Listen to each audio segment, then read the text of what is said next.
96.3 FM, 1370 AM. All right, 5 minutes after 8 o'clock. Thank you for tuning in this overcast Monday, promising to rain. There's one forecast says an 80% chance, the other one says a 100% chance, and I would say that means it's going to rain probably sometime today if it's not already raining somewhere out there. Galen, Unold not on the phone, so we'll cover for him and make sure we get the message out about the importance of donating blood.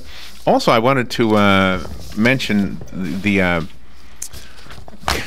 let's see what happened. Yeah, on Saturday when we went to the reenactment of the River Raid, after it was all done, the guys who were in the uniforms of the different from the north and the south, they all stood in a line, and they had a salute to all veterans, which was kind of cool. Right. At the very end. That was so amazing. It was very, very moving. They did such a great job. Do you know when we went to the 6-gun reunion that we were told about the blanks in the guns at the 6-gun territory, you know, back in those days. Right. Well, these guys, I mean, they must spend a fortune in blanks for these guns that they were using in the reenactment. Yeah. I mean, they've got cannons. Holy mackerel. I know, and they've got the caps on the end, the brass caps, because at the end they were all making sure that they fired the brass caps and there wasn't any more powder in their in their rifles. So you know more. You know so much about this. Galen, you know, I suppose this is you. Am I right?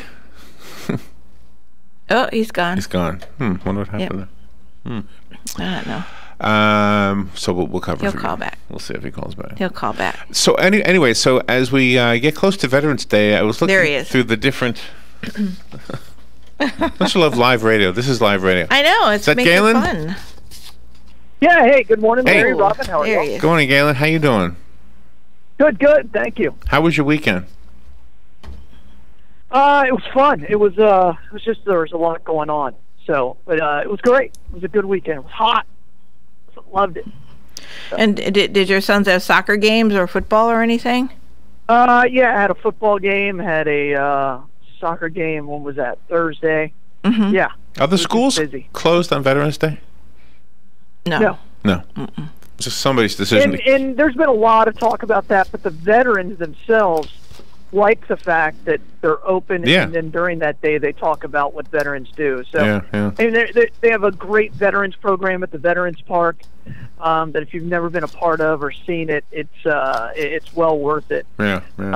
It's cool. I think it's one of the. I think it's the best way to handle it. Absolutely, I agree. I remember when they were talking about it. I couldn't remember if it was still going on that way. Yeah, it's not on the. We've got the Marion County Public Schools schedule here, and they're not closed on Veterans Day. So. And I'll tell you this. I think we should. I think schools should do the same thing with MLK Day, because that's a great way to remember what he did for our country and for race relations. So I think they should be in school for MLK Day. Do you know what I thought was interesting? I saw a debate between Jesse Jackson and Ben Carson. It was maybe a year old, I guess, this debate. So he wasn't even running for president at the time, but it was just a debate between the two guys. And they differ in so many opinions, but Ben Carson was very, very respectful of Jesse Jackson's contribution to the whole civil rights movement, which would make sense, of course. And so it was, I kind of liked the fact that he balanced it out. He said, look, I disagree with you on some of the things we're talking about here, right here and now, but you've done some things that we all should be thanking you for, as much as we sometimes love to hate this guy. You know, it was interesting to hear him bring it up that way. That's the way we all should be. You know, recognize people for what they've done. I agree. I mean, it's hard to separate what he did, you know, in the '60s and to what he's done since then. I still have an issue with the fact that he, you know, with some of the statements he did, and he made his whole life, his living, off of the death of Martin Luther King. So, yes. Yeah, I mean, there's that too. I mean, nobody benefited more from his death than probably Jesse Jackson. I think we could argue that point. But I think what I'm trying to say is that Ben Carson demonstrated respect, and in the light of an argument. In the light of an argument, he made sure that the cameras were still rolling.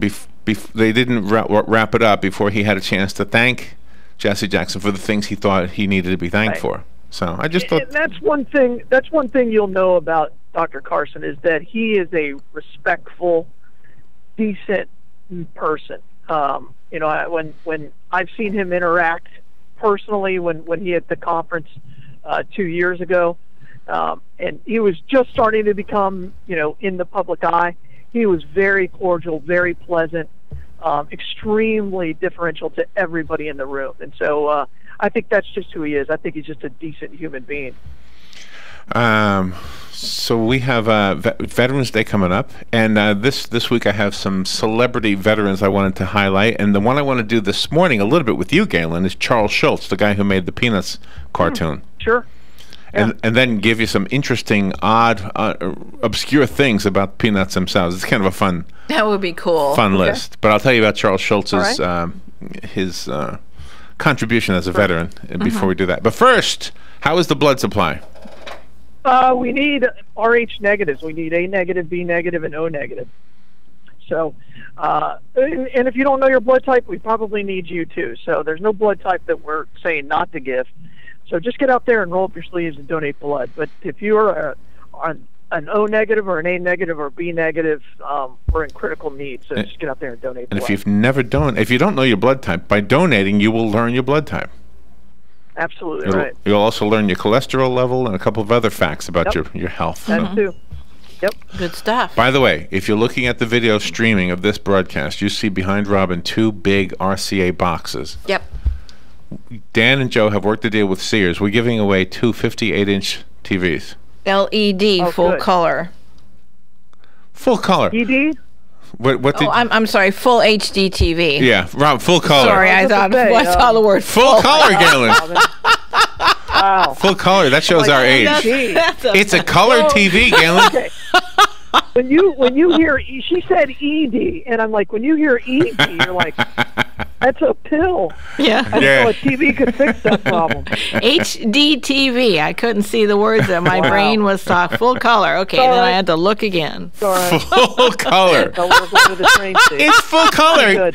You know how some of these TVs are? You know, where you get the red and the green, okay, but the blue, they look kind of funky, you know? I know. Put that little color glass over TV the screen. It has yellow.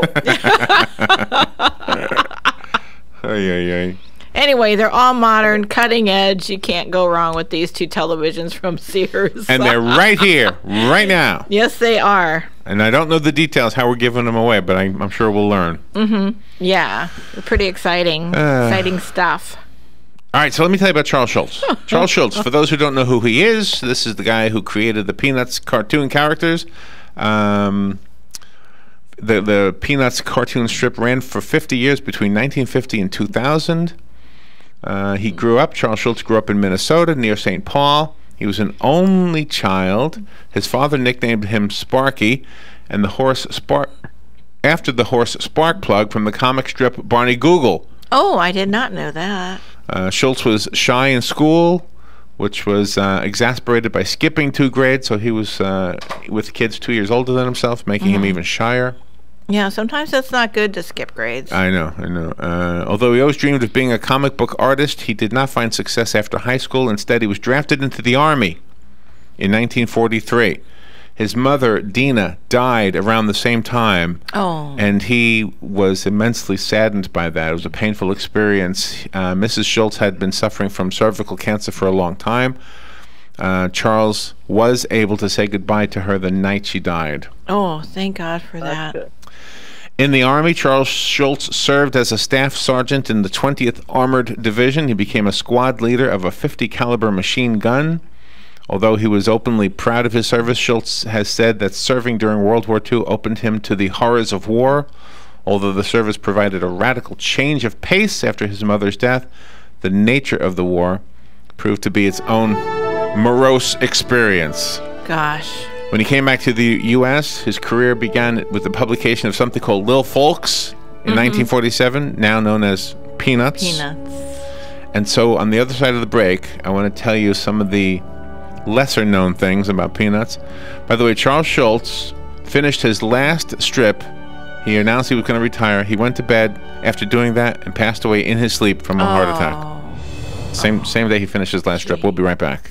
The weather is brought to you by myfwc.com. Safe boating is no accident. It'll be warm and humid on this Monday with clouds and sun, along with a shower or thunderstorm in spots this afternoon. The high 82 to 86.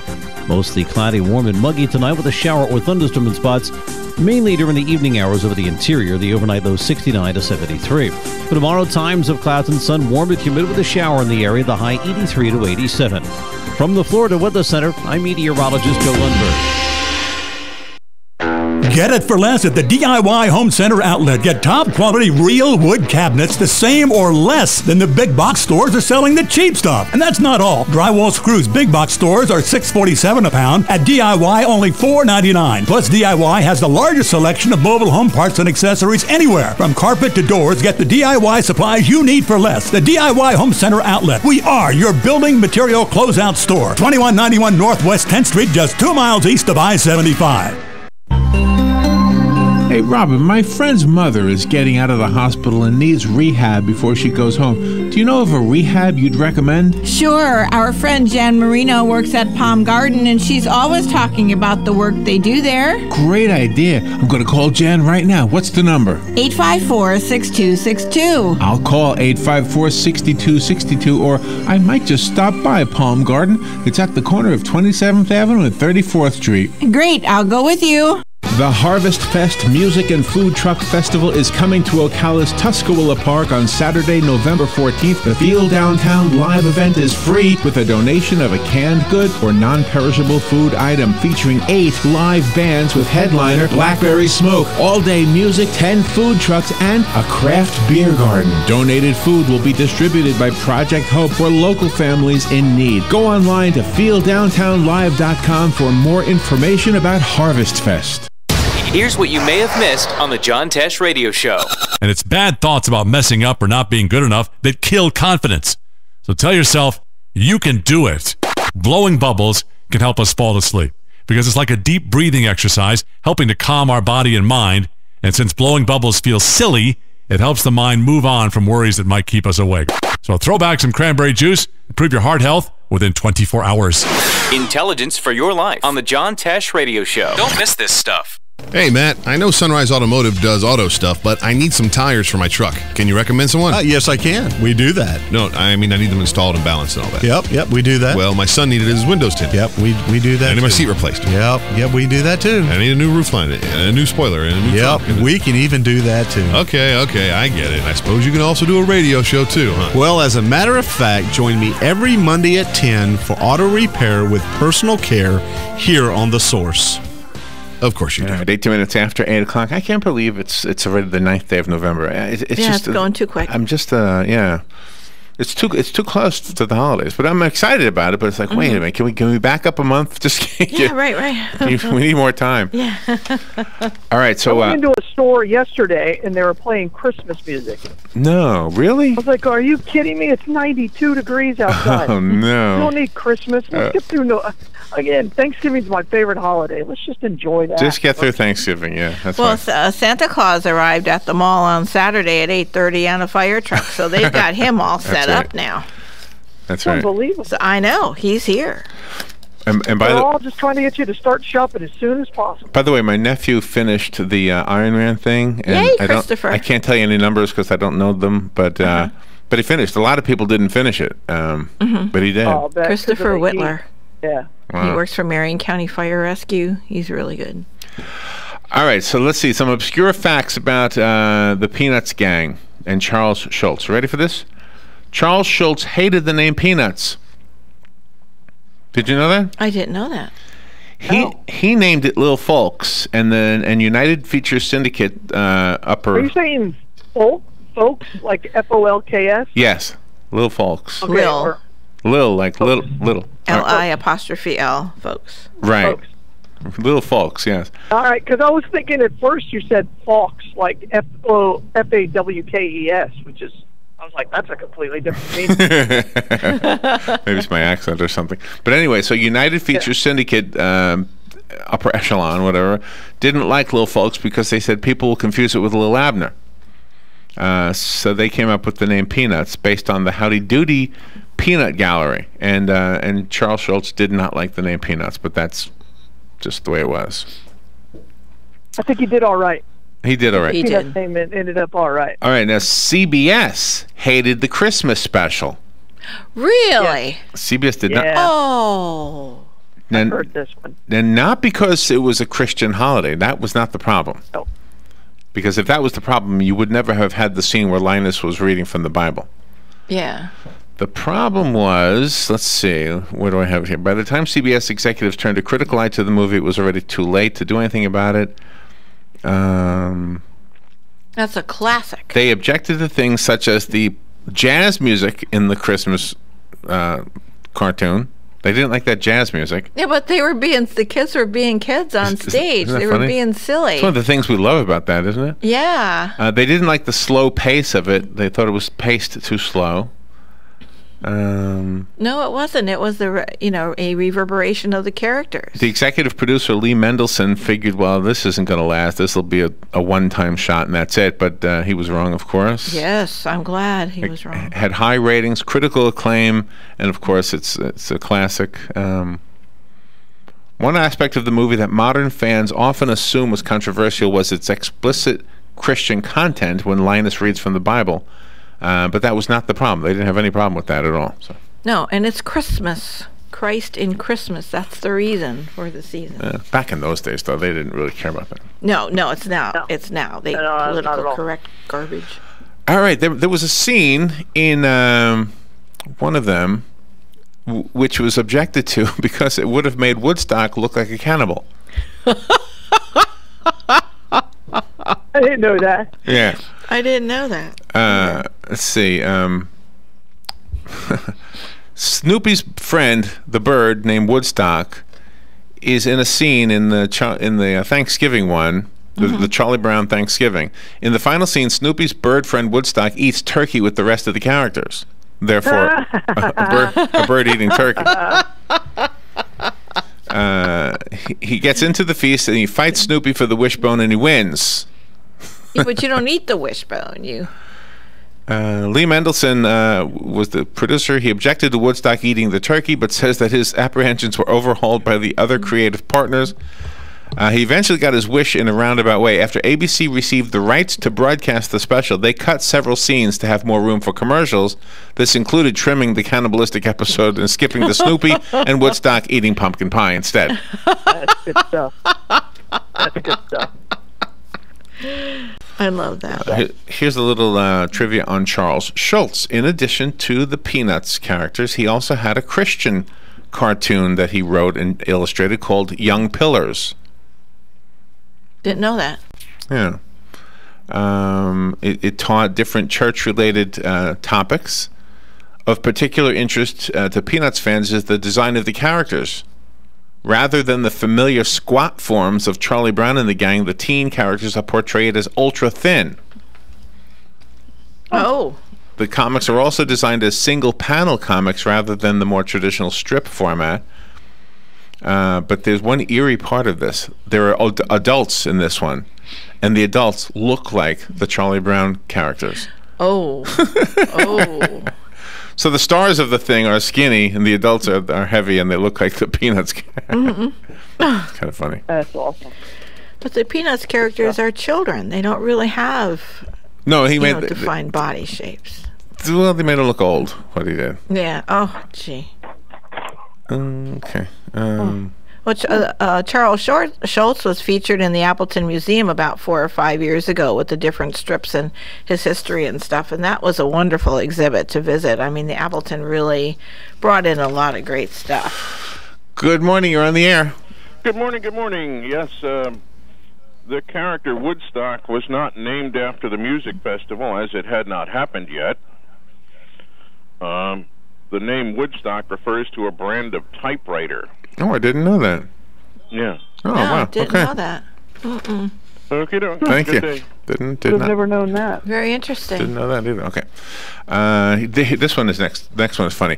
The anti-commercialization message of the Charlie Brown Christmas was brought to you by Coca-Cola. That's awesome. It says there were many reasons. They don't even do ads anymore. There were many reasons why countless people consider A Charlie Brown Christmas to be a classic, memorable characters, charming plot, and at the center of it, a religion-fueled message against the commercialization of Christmas. However, the special was funded by Coca-Cola, which had some product placement in the cartoon. Really? I didn't know that. It says Coca-Cola specifically asked that Lee Mendelson pitch the Christmas special with them as the sponsor. The company paid for the special, and this led to some awkward product placement, including Linus crashing into a Coca-Cola sign and a voice that speaks over the singing of Hark the Herald Angels Sing to proclaim Merry Christmas from your local Coca-Cola bottler. Oh my gosh. Well, that didn't make it in there. It wasn't unusual for that time period. In fact, this was the era that brought such stark sights as the Flintstones smoking Winston cigarettes. Mm-hmm. So I guess they had a commercial just for it that's not in the actual finished cartoon. Mm-hmm. Gosh, that's pretty Have you ever seen the Flintstones smoking cigarettes commercial? No, I've never seen that. Yeah. No, I think they must have taken that out when it made the... I mean, I saw it only on the cartoon when it was, at 3 o'clock in the afternoon. So. But this is a commercial that they made for it, and so you can find it on YouTube. Fred and Barney out there. Well, these Winstons are good, Fred. Cool.